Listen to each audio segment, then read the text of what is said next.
I grew up in this really remote, freezing cold area of New York, and it was a combination of cold winters and very well stocked local video stores. So I just started watching and consuming movies and just watching things and watching things. And at a certain point, when I was probably a late teenager, I started to realize that camera movements and camera placement and texture and quality of light and color were really a way to guide the form of a story and kind of inform an audience on multiple levels of what they should be feeling, or whose story they were really experiencing in a moment. So I think when I was probably a late teen, I really started to zero in on cinematography as a craft and as a means of telling stories. I had a high-8 video camera when I was a kid. There was no one around. I was in cornfields where I lived, and so I'd make movies alone with I'd animate a pipe cleaner man, and I would shoot light through marbles and just do weird things because I was alone. Only child, and I had a cat that I would shoot sometimes too. So yeah, that was the origin. And then I found like an oasis, this video store in Delaware, when I was 15. And I walked in and they had a whole shelf of Fassbender movies, the old New Yorker tapes that had come out in the 80s and early 90s. This is 1992, I guess, or 91, 92. And yeah, and then I was able to just catch up on everything and all the pretty girls and all the European movies and all the weird stuff and all the crazy music and everything that I discovered also through movies led me different paths, and that's it. I first heard of Max Ophuls. Somehow I didn't have the like wonderful film school aha experience that I think I should have had with him, because he's just so he's such a huge presence in a lot of things that I've been working on in the years since. But I think I encountered his name via Guy Madden, and it was when we were preparing his film Keyhole. And we had mentioned Ophuls, and we had mentioned von Sternberg, and a bunch of movies kind of came up as we were prepping for things. But that's when the name first jumped out, and I remember making like a little note mark for it and kind of circling back to him on my own. And I'm really glad I did. I was probably 16 or 17 when I saw Letter from an Unknown Woman. I was watching it again, and I really did not remember a lot of it. I remember being impressed that Louis Jourdan seemed to be playing some of the music himself, which was, you know, impressive. For my childhood, he was you know, a guy that was in the Swamp Thing movie, which is very bad. But I still think about that when I'm watching this movie even. It's a problem with growing up in the 80s. You've got a lot of classic faces that you've seen only in their worst period, so. Cool to see them young again, but yeah, he's beautiful in it. When I think of something as being Ophuls-esque, I think of him really as someone who was able to, especially with his camera work and the lighting and his decisions on when to move a camera and how to move a camera, both subtly and in these grandiose, wonderful long takes that he's known for. I think of him as someone that is very efficiently and succinctly able to share a character's inner life through the blocking of camera and actors. And I don't think he was definitely not the first director that was very good at revealing an inner self and an inner monologue for someone to see in the third person. But I just think he was so good at it. I was thinking about just his ability to create an emotional response through framing. And I started to think about, well, what are the other experiments that did this? And the Kuleshov experiments with montage that the Soviets were doing like decades before, they're very interesting in that they could cut together disparate images and create a very visceral emotional response out of someone.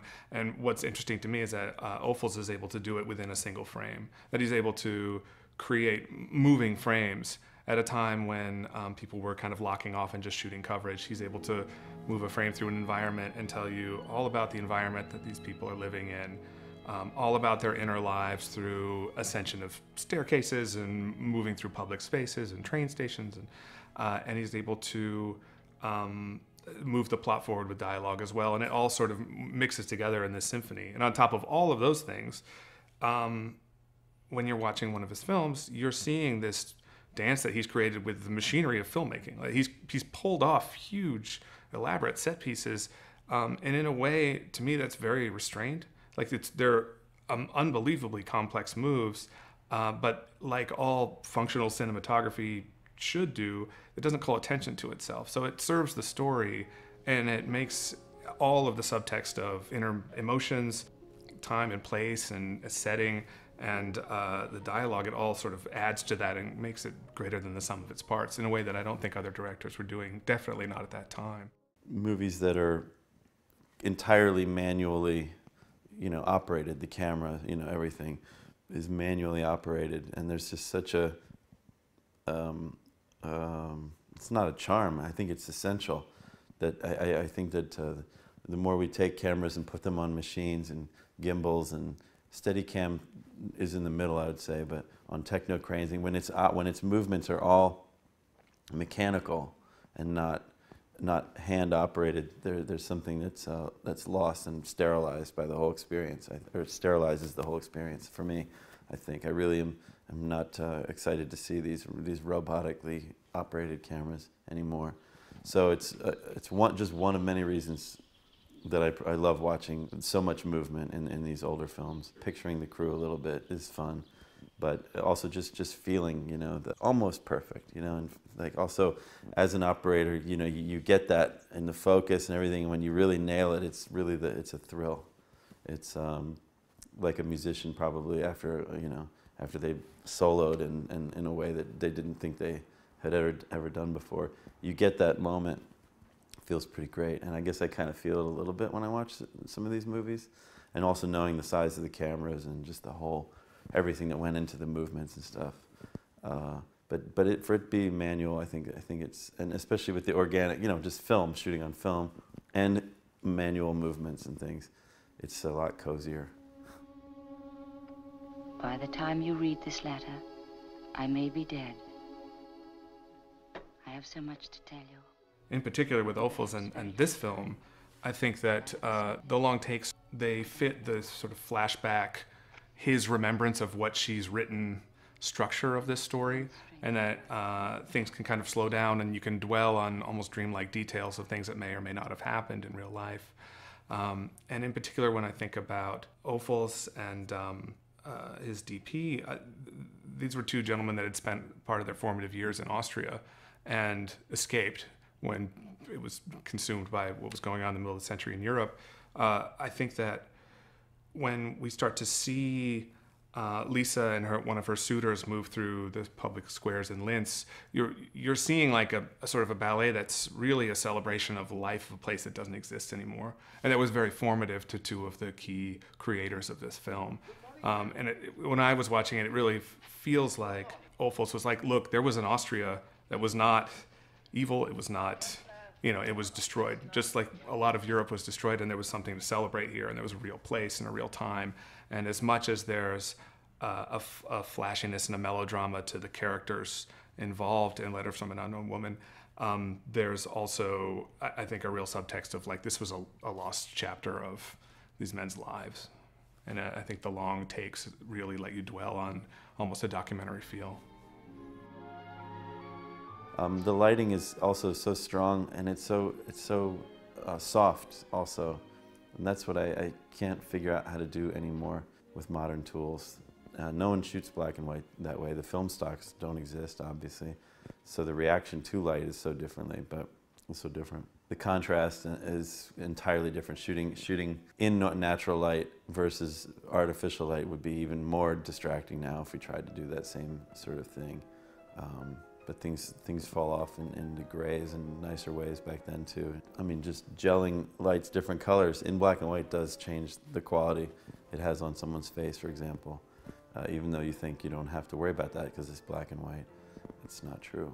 So they had heavy, hot lights back then, and everyone looked better. Not too long after they announced the beginning of Act 2 and everybody's gone to the opera, Lisa has spotted Stefan and has made a sort of very blatant excuse to her husband about not feeling well, and has left the opera, and there's a very long, beautiful shot where she descends the stairs, and again, we're back on this great fetishization of stairwells that this film has. Stairs seem to be the most important set piece for the 40s and 50s American movies. Everything had to be around a staircase. Nicholas Ray movies, of course, are always, the big conflicts are always around staircases.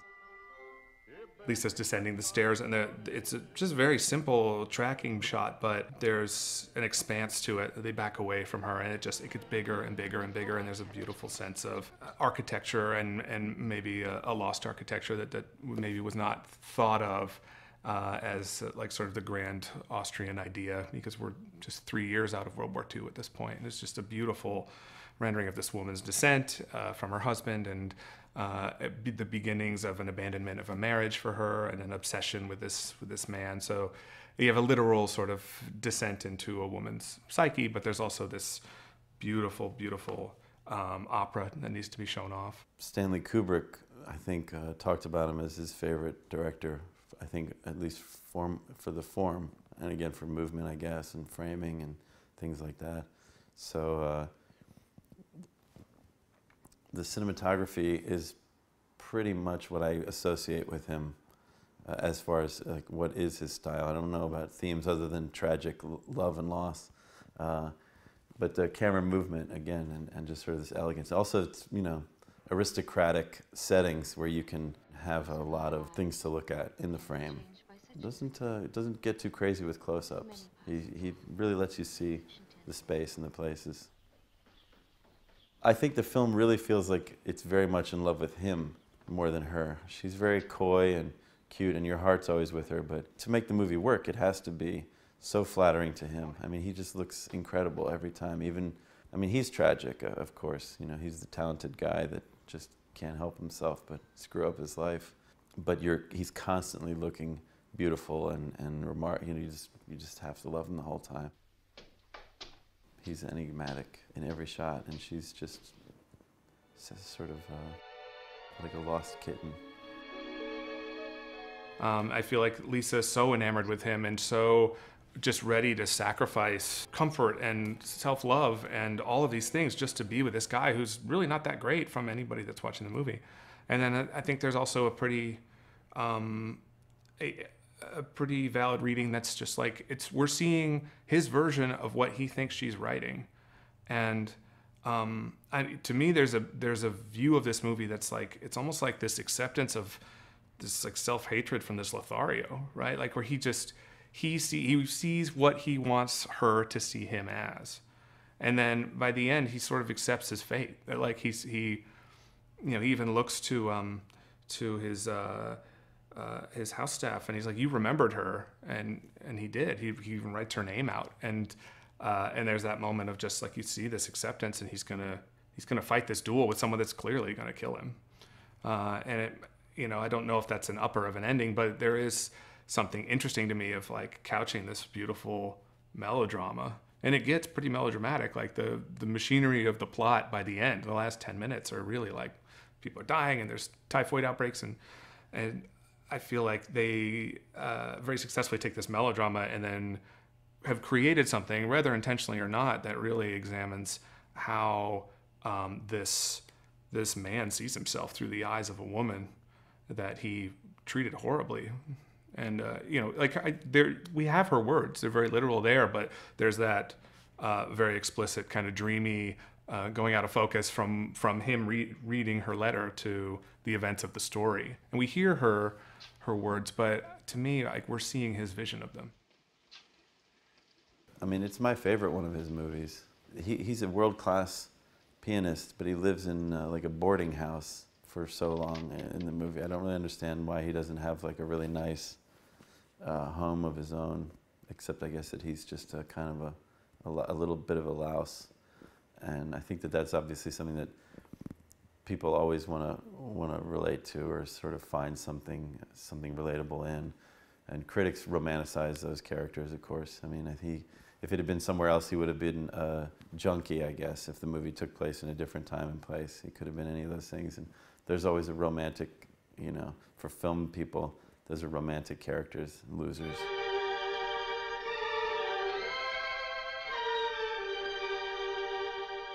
For me, the ongoing appeal of Letter from an Unknown Woman is that, like any really solid piece of art, it's open to multiple reinterpretations. So, there's just a lot of ways you can read this film, and it has to do with how competently it's made. It has to do with the time and place that it's dealing with, and that it's a very specific, grand moment in modern history that no one can go back to after the events of Europe in the mid 20th century.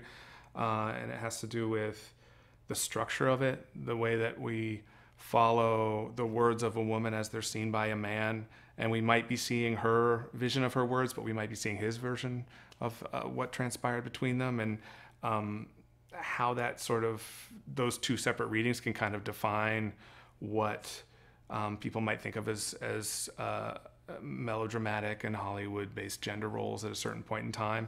I feel like there's a way to see this as a beautiful classic melodrama. I see that there's a way you could read this as sort of an indemnification of male self-mythologizing. I feel like there's a way that you can see this as the way that Hollywood cinema of a certain place and time may have victimized the women that carried these narratives. And there's just a lot of ways to read it. And on top of that, it's gorgeous. I mean, I wish I could shoot something that looked this beautiful. And I don't know with digital technology if that's ever possible again. I don't know if you can shoot memories to be as beautifully haloed and gauzed and so succinctly like a tactile, literal translation of what a fading memory should feel like.